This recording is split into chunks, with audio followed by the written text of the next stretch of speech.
The trap-em-up genre was a pretty big thing in the 8-bit computer days of the late 70s and early 80s, with games like Heiankyo Alien and Lode Runner shifting plenty of copies on the Apple IIs and VIC-20s of the day.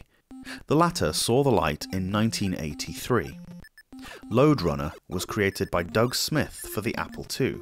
In this Game Boy exclusive sequel, you play as a chap who has found himself in these labyrinths of doom, TM, with the intention of plundering gold, or piles of dirt as they appear, from these skeleton robot monsters.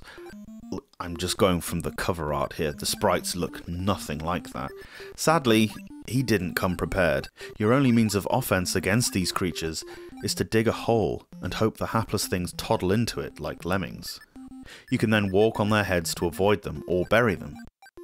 The whole point is to collect all the piles of dirt on a stage without getting caught.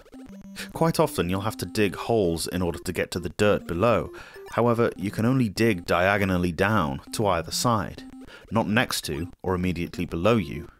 And your character can't jump or even climb out of a hole, so quite often you'll get stuck. Your only option then is to restart the level with select, or wait for the hole to fill in and die.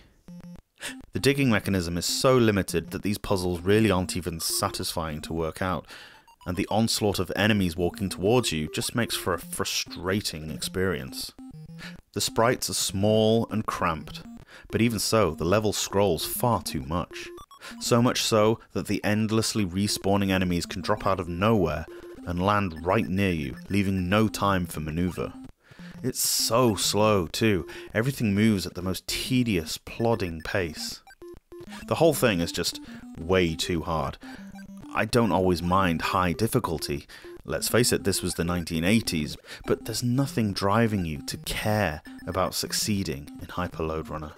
Apparently there are 50 levels, but when it's hard enough to complete the first one, why would you bother?